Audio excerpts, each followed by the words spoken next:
Student, आप देख रहे हैं 12th का अकाउंट सब्जेक्ट, जिसमें मैं आपको आज जो एमपी बोर्ड का टॉपिक शुरू कर रही हूँ वो है अकाउंटिंग रेशो। अकाउंटिंग रेशो में जैसे कि हर बार मैं आपको रूल देती हूँ सबसे पहले, तो इस बार जो मैं रूल दे रही हूँ इसमें आपका क्या है, फार्मूला बेस्ड चैप्टर है। तो फार्मूले दे रही हूँ, जो फार्मूले वैसे इसमें आपको 15 से लेकर 20 तक फार्मूले दिखेंगे इस चैप्टर में, लेकिन मैंने आपके लिए सिर्फ लेके आई हूँ 5 फार्मूले। ये 5 फार्मूले में से इन पर क्वेश्चन ज़रूर आ जाते हैं एग्ज़ाम में। तो पहला जो फार्मूला है वो कौन सा है, करंट रेशो।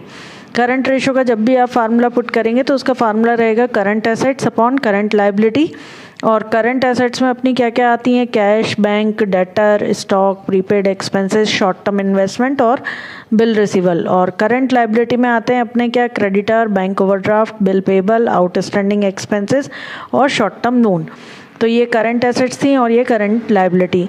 फिर सेकंड जो फार्मूला मैं आपको दे रही हूँ वो काय का दे रही हूँ, लिक्विड रेशो का। ये लिक्विड रेशो का फार्मूला बहुत इंपॉर्टेंट है, बहुत आता है ये एग्जाम में। तो इसका फार्मूला है liquid assets upon current liability. Liquid assets को क्विक एसेट्स भी बोलते हैं। तो लिक्विड एसेट्स का फार्मूला रहता है current assets minus stock minus prepaid. जो नीचे करंट लायबिलिटी है, करंट लायबिलिटी जो अपन ने करंट रेशो में निकालना सिखाया था वैसे ही आपको यहाँ पर भी निकालना पड़ेगा।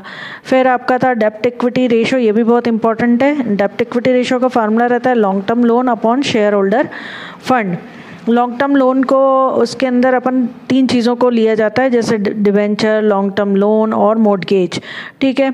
और शेयर होल्डर फंड जो रहता है इसमें क्या क्या आती हैं, शेयर कैपिटल आती हैं, रिजर्व आता है, प्रोविज़न आता है और अपना क्या आता है, प्रॉफिट एंड लॉस।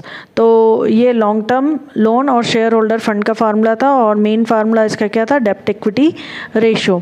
और एक और फार्मूला ये भी बहुत आता है एग्जाम में, जो है वर्किंग कैपिटल रेशो। इसका फार्मूला रहता है सेल या cost of sale upon working capital. अब इसमें अगर क्वेश्चन में सेल दिए तो आप सेल ले लेंगे, अगर सेल नहीं दिए तो आप क्या लेंगे, कॉस्ट ऑफ सेल। अब कॉस्ट ऑफ सेल निकालने का फार्मूला क्या रहता है, इसके 2 फार्मूले रहते हैं। तो पहला रहता है sale minus sale return minus gross profit. और एक और फार्मूला रहता है purchase plus opening stock minus closing stock और plus direct expenses. Direct expenses में अपने कौन कौन से एक्सपेंसेस आते हैं, आपने 11th में ट्रेडिंग अकाउंट बनाना सीखा होगा। ट्रेडिंग अकाउंट के डेबिट में जितने एक्सपेंसेस आते थे वो सारे क्या होते हैं, डायरेक्ट एक्सपेंसेस। फिर वर्किंग कैपिटल निकालने का भी फार्मूला रहता है, जो होता है current assets minus current liability. अब करंट एसेट्स करंट लायबिलिटी में क्या आते हैं, ये मैंने आपको पिछले फार्मूले में बता चुकी हूँ, जो current assets upon current liability वाला था। फिर stock turnover ratio last formula है, ये भी बहुत आता है। तो इसका फार्मूला रहता है cost of goods sold upon average stock.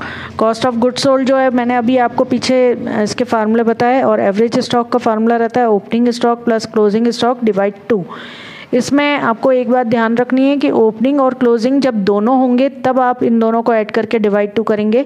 अगर एक भी इनमें से मिसिंग हो जाता है, जैसे ओपनिंग स्टॉक नहीं दिया है तो आप डिवाइड 2 नहीं करेंगे, या क्लोजिंग स्टॉक नहीं दिया है तो आप डिवाइड 2 नहीं करेंगे। यही चीज़ मैंने आपको यहाँ नोट में लिख के दी है। इसके बाद जो अपन इसके क्वेश्चन स्टार्ट करेंगे, इसमें सबसे पहला क्वेश्चन जो स्टार्ट करेंगे वो अपन करेंगे ये वाला, जिसमें अपन को ABC कंपनी की क्या दे के रखी है, बैलेंस शीट दे के रखी है। इस बैलेंस शीट वाले क्वेश्चन में आप देखिए इनकी एसेट्स दे के रखी है, land and building, plant, bill रिसीवल, debtor, stock, cash in hand. और लायबिलिटी में अपन को दे के रखा है इन्होंने share capital, debenture, creditor, bill payable और आउटस्टैंडिंग एक्सपेंसेस। अपन को जो इस क्वेश्चन में निकालना वो क्या निकालना, current ratio, quick assets, quick ratio और एसिड टेस्ट रेशो। तो क्विक रेशो और लिक्विड रेशो और एसिड टेस्ट रेशो एक ही चीज़ है। तो करंट रेशो के लिए अपन का फार्मूला क्या रहता है, current assets upon current liability. अब करंट एसेट्स में मैंने आपको फार्मूले में रूल में पहले ही बता चुकी हूँ कि क्या क्या आता है। फिक्स एसेट्स को छोड़कर जो बचती हैं वो सारी करंट एसेट्स रहती हैं बैलेंस शीट में। तो इसमें लैंड एंड बिल्डिंग, प्लांट दिया है तो ये तो फिक्स एसेट्स हैं, इनको छोड़ देंगे। आप लेंगे क्या, बिल रिसीवल, डेटर, स्टॉक और कैश। ये 4 अपनी क्या है, करंट एसेट्स। तो करंट एसेट्स अपन ने चारों वैल्यू लिख ली और उनका टोटल कर लिया। फिर अपन को चाहिए रहता है करंट लायबिलिटी। आप करंट लायबिलिटी में देखोगे तो आपको यहाँ दिख रहा है क्रेडिटर, बिल पेबल और आउटस्टैंडिंग एक्सपेंसेस, शेयर कैपिटल और डिबेंचर नहीं होते। तो नीचे के 3000, 1000 ये आपके क्या है, करंट लायबिलिटी, ठीक है। तो करंट एसेट्स और करंट लायबिलिटी अपन निकाल चुके हैं। करंट एसेट्स निकल चुका है 7000 और करंट लायबिलिटी निकल चुकी है अपन की अपन की कितनी 5000। अब मेन फार्मूले में अपन ऐसा पुट कर रहे हैं current assets upon current liability. तो करंट एसेट्स निकली थी 7000, उसमें डिवाइड कर देंगे अपन 5000 से, तो आंसर आएगा 1.4:1। अब 1:1 क्यों लगाया मैंने, आपको इसमें जो आंसर शो करने हैं वो 3 तरीक़ों से शो होते हैं। या तो आप 1:1 करके लिखेंगे, या टाइम्स लिखेंगे, या परसेंट लिखेंगे। तो परसेंट उनमें लिखा जाता है जिन भी फार्मूले में ऊपर क्या होता है, मल्टीप्लाई होता है 100 से, तो उनके आंसर शो होते हैं परसेंट में। और जिस भी फार्मूले में ऊपर कॉस्ट ऑफ गुड्स सोल्ड या सेल होती है न्यूमरेटर में, यानी जैसे यहाँ करंट एसेट्स है तो करंट एसेट्स के प्लेस पर आ जाए अपना कॉस्ट ऑफ गुड्स सोल्ड या सेल, तो उसके आंसर आप कैसे शो करेंगे, टाइम्स में। और जिसमें सेल और इनटू 100 नहीं हो रहा है फार्मूले में, तो वहाँ आप क्या लगाएंगे, 1:1। अगर आप ये नहीं लिखेंगे तो इसके भी बहुत सारे मार्क्स क्या हो जाते हैं, कट जाते हैं। फिर इसमें एक और अपन को बोला था कौन सा रेशो निकालने के लिए, क्विक रेशो या एसिड टेस्ट रेशो। तो इसका फार्मूला होता है liquid assets upon current liability. Liquid assets का फार्मूला क्या होता है, current assets minus stock minus prepaid. अब करंट एसेट्स अपन पहले ही निकाल चुके थे, जो निकली थी कितनी 7000। जो 7000 टोटल है उससे अपन क्या माइनस कर देंगे, स्टॉक और प्रीपेड। अपने क्वेश्चन में देखें तो बिल रिसीवल था, डेटर था, स्टॉक था, कैश था, प्रीपेड नहीं था। तो करंट एसेट्स में सिर्फ एक ऐसी चीज़ मिली हुई है जो अपन को माइनस करनी है, वो क्या है, स्टॉक। क्या है, स्टॉक। तो स्टॉक को यहाँ माइनस कर दिया, प्रीपेड नील लिख दिया, तो आपका लिक्विड एसेट्स कितना आ गया, 5000। अब क्विक रेशो का फार्मूला लगा रहे हैं, सब चीज़ अपने पास आ चुकी है। लायबिलिटी अपन पहले ही निकाल चुके थे कितनी, 5000। अब लिक्विड एसेट्स अपॉन क्या करना है, करंट लायबिलिटी। तो लिक्विड एसेट्स अभी अपन ने निकाला, कितना निकला 5000, और करंट लायबिलिटी अपन पहले निकाल चुके थे जो थी कितनी 5000। तो 5000 में 5000 से डिवाइड करेंगे तो आपका आंसर आएगा 1। और 1:1 अभी मैंने आपको बताया था क्यों लगाना है, तो 1:1 भी अपन क्या करेंगे, लगा देंगे। फिर इसके बाद जो मैं आपका नेक्स्ट क्वेश्चन स्टार्ट करूँगी वो है कौन सा, डेब्ट इक्विटी रेशो का। डेब्ट इक्विटी रेशो जो फार्मूला है, इसका फार्मूला क्या था डेब्ट इक्विटी रेशो का, long term loan upon share holder fund. अब देखिए ये क्वेश्चन है इसका, इसमें अपन को निकालने को बहुत सारी चीज़ें कही हैं। डेब्ट इक्विटी भी बोला है, प्रोप्राइटरी रेशो बोला है, फिक्स एसेट रेशो बोला है, टोटल डेब्ट रेशो बोला है, पर मैं आपको सिखा रही हूँ सिर्फ कौन सा, डेब्ट इक्विटी रेशो, क्योंकि ये बहुत इंपॉर्टेंट है। ठीक है, डेब्ट इक्विटी रेशो का formula long term loan upon share holder fund अपन को लिख लेना है, और क्वेश्चन में जो जो इसकी इन्फॉर्मेशन गिवन है वो अपन को लिखना है। अब जैसे लॉन्ग टर्म लोन में क्या क्या आता है, डिबेंचर आता है, मॉर्गेज आता है और लॉन्ग टर्म लोन आता है। तो यहाँ पर अपन को क्वेश्चन में share capital, preferential share, reserve surplus, debenture, bank overdraft, यानी एक ही चीज़ दे के रखी है लॉन्ग टर्म में, क्या, डिबेंचर। तो अपन ने डिबेंचर लिख दिया। फिर उसके बाद अपन को निकालना है share holder fund. Share holder fund का फार्मूला रहता है शेयर कैपिटल, रिजर्व और सरप्लस। तो शेयर कैपिटल इसमें जो है वो अपनी 2 टाइप की हैं, एक इक्विटी और प्रेफरेंशियल। तो कोई सी भी टाइप की शेयर कैपिटल हो वो दोनों अपन को लेनी है, और रिजर्व एंड सरप्लस है। बैंक ओवरड्राफ्ट नहीं आता, डिबेंचर इसमें नहीं आता। तो आपने 3 चीज़ें लेनी हैं, 2 शेयर कैपिटल और 1 रिजर्व। इनका टोटल कितना हो जाता है, 7,50,000। अब अपन को मेन फार्मूला इसका क्या था, long term loan upon share holder fund.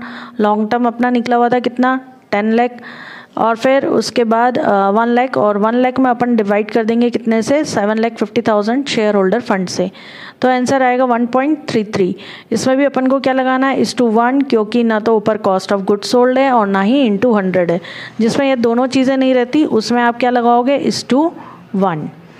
फिर इसके बाद जो मैं आपको एक और क्वेश्चन सिखाने वाली हूँ वो है अपना क्या, stock turnover ratio. Stock turnover ratio के लिए आपको ये क्वेश्चन की इन्फॉर्मेशन दे के रखिए, ये देखिए। स्टॉक टर्नओवर रेशो के लिए आपको क्या करना पड़ेगा, सबसे पहले फार्मूला अपन को ध्यान में रखना है, cost of goods sold upon क्या होता है, एवरेज स्टॉक। ठीक है, कॉस्ट ऑफ गुड्स सोल्ड का फार्मूला होता है purchase minus purchase return plus opening stock minus closing stock plus carriage inward. एक और फार्मूला होता था सेल रिटर्न, और उसमें से अपन ग्रॉस प्रॉफिट माइनस कर देते थे।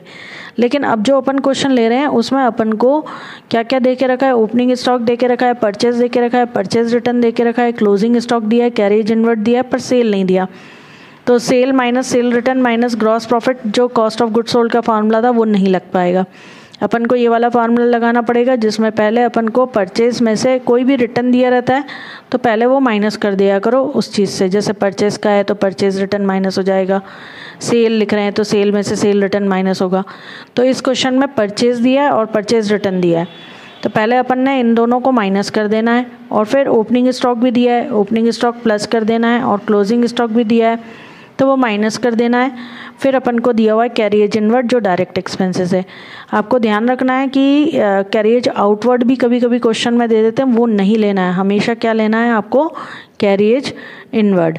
तो कैरिएज इनवर्ड भी अपन ने ले लेना है, इनकी वैल्यू दे के रखी थी जो इस फार्मूले में पुट करना है। जैसे परचेज दिया था 12,80,000, फिर परचेज रिटर्न अपन को दिया था कितना 80,000, ये माइनस कर देना है। फिर उसमें प्लस करना है अपन को क्या, ओपनिंग स्टॉक जो कितना है 2 लाख, वो प्लस कर दिया। फिर अपन ने इसमें प्लस करना है कैरिएज इनवर्ड, ये जो कितना दिया है 10,000, माइनस करना है क्लोजिंग स्टॉक जो दिया है कितना 1 लाख। तो ये अपन ने क्या कर दिया माइनस, इन सब का प्लस माइनस अपन करेंगे तो अपन को मिलेगा 13,10,000।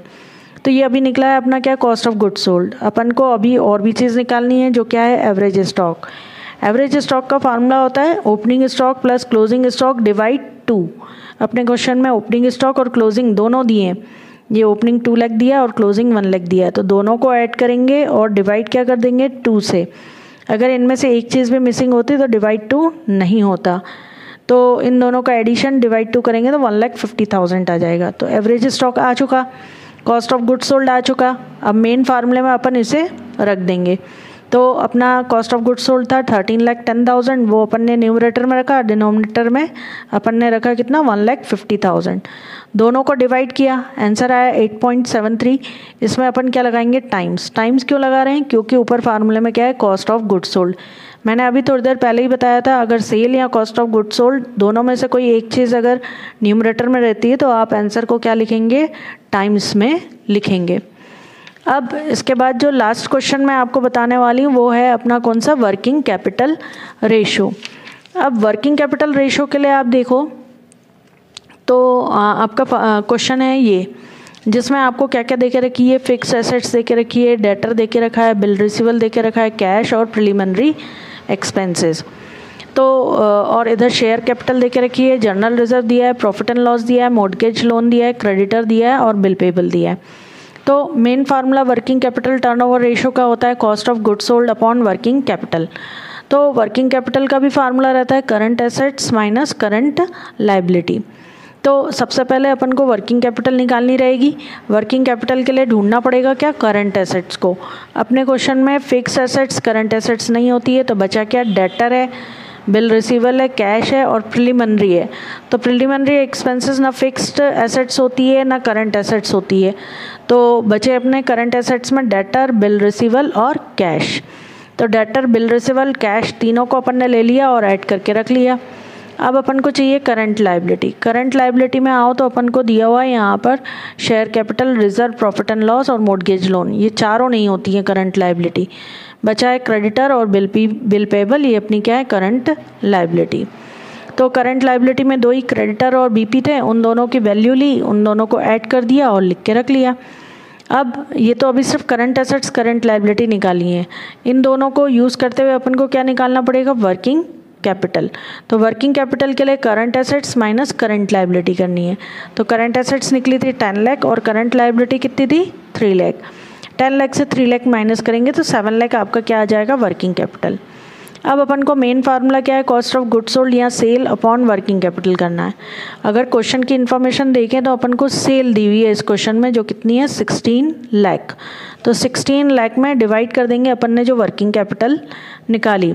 तो 16 लाख में 7 लाख से डिवाइड करेंगे तो आपका आंसर आएगा 2.28 टाइम्स। तो आज के लिए इतना ही था, और अगर आपको कोई भी डाउट आता है तो आप मेरे को मेल कर सकते हैं। डिस्क्रिप्शन में मैंने सारा अपना डिटेल और लिंक वगैरह दे के रखी है क्वेश्चन की। और अगर आपको वीडियो अच्छी लगी हो तो आप लाइक कर सकते हैं, और आगे के 6 वीडियो देखने हो तो आप मेरे को सब्सक्राइब ज़रूर कीजिए।